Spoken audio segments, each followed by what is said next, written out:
La folie me prend, la folie me prend. Et plus je suis fou, plus je suis puissant. Cthulhu Death Medaille.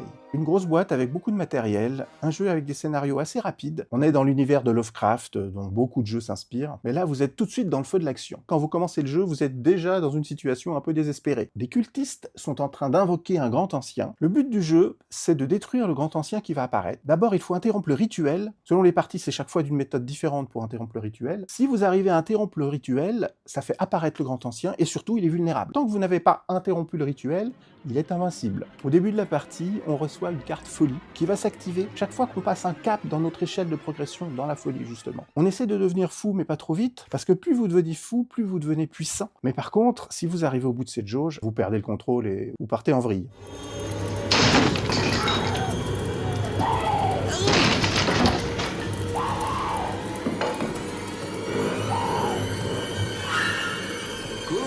Chérie! Le tour de jeu est assez simple, vous effectuez d'abord 3 actions, il y a les déplacements, il y a le combat, il y a des échanges. Si jamais tout d'un coup vous êtes dans une zone sans monstres, vous avez le droit pour une action de vous reposer, vous regagnez du stress ou de la vie simplement. À tout moment, vous pouvez dépenser un stress pour relancer un dé. Ça peut vous sauver dans certaines situations, dans des tirages ratés, etc. Ensuite, on peut s'échanger simplement des objets ou des personnages quand on est sur la même case, c'est une action assez simple. Pour finir, vous avez l'action qui va dépendre du scénario. Typiquement, pour interrompre un rituel, vous aurez une action faite pour ça. Ensuite, on fait progresser le mal en tirant une carte mythe. C'est des cartes qui vont faire progresser le grand ancien selon les symboles qu'il y a dessus. C'est des cartes qui vont faire apparaître des monstres, qui vont les faire bouger, etc. Ensuite, si vous êtes dans une zone sans monstres, vous pouvez enquêter. Ça vous fait tirer une carte découverte et ça peut vous apporter un bonus ou un malus d'ailleurs, que vous mettez à droite ou à gauche de votre plateau. Si au contraire vous êtes dans une zone avec des monstres, ils vous attaquent. Et enfin, on résout la fin du tour. Ça va être différentes actions. Le grand ancien a des actions en fin du tour. Si vous avez ramassé des pions feu, vous pouvez avoir des dégâts à ce moment-là, etc. Bien fait! Le feu, c'est une information! Ce n'est pas grave! On joue à son tour, et puis on essaye de faire apparaître ce grand ancien pour le zigouiller. Plus vous devenez fou, plus vous devenez fort. Quand vous passez un cap de folie, vous allez augmenter une de vos capacités. Certains caps, vous allez gagner un des verres en plus. Il y a plein de capacités différentes. Chaque personnage a une capacité propre, une capacité unique, et les deux autres sont des capacités qu'on retrouve chez tous les autres personnages. Ces capacités vont personnaliser votre personnage, vont aussi changer votre façon de jouer selon le scénario, etc. La partie peut se terminer de plusieurs manières. Évidemment, votre manière, ça va être de tuer le grand ancien. Quelque chose de compliqué d'ailleurs, parce que chaque fois que vous tuez le grand ancien, il n'est pas mort tout de suite, parce qu'il a plusieurs formes, donc il faut tuer toutes ces formes. Il y a des nouveaux pouvoirs qui se déclenchent, donc c'est compliqué d'arriver au bout. Crie-moi ça, nom de Dieu!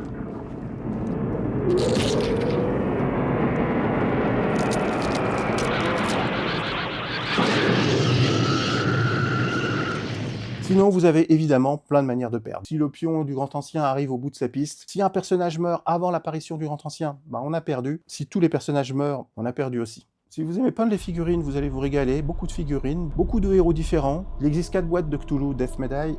Il faut savoir que pour une partie, vous avez un scénario et un grand ancien. La moitié des éléments de jeu vont dépendre du grand ancien. Donc vous pouvez très bien faire un scénario avec des grands anciens différents, ce qui va renouveler le scénario. Plus vous achetez de boîtes, plus vous avez de combinaisons scénario et grand ancien. Pour un jeu de cet acabit, on pourrait s'attendre à des longues parties, vu la taille des boîtes. Les jeux Cthulhu sont souvent assez longs. On prend Horror Arkham par exemple. Mais là, non, vous êtes directement dans le cœur de l'action, et franchement, les parties, c'est 1h30, 2 heures. C'est un jeu que moi je sors le soir, et on sait qu'on va pas finir tard. Vous l'avez remarqué, j'aime bien les jeux immersifs. Là, on est en plein dedans. Il y a plein d'éléments de plateau, donc ça vous fait des plateaux de jeux modulables avec plein de configurations différentes. Pour l'instant, j'adore, j'ai pas encore fait tous les scénarios, mais il a le bon côté d'être facilement sortable, parce que les règles sont pas très compliquées en soi. Si vous n'avez pas peur de devenir fou, si vous n'avez pas peur des créatures horrifiques, si vous n'avez pas peur de faire des cauchemars la nuit, alors n'hésitez pas à jouer à Cthulhu Death Medaille. C'est mon avis et je le partage.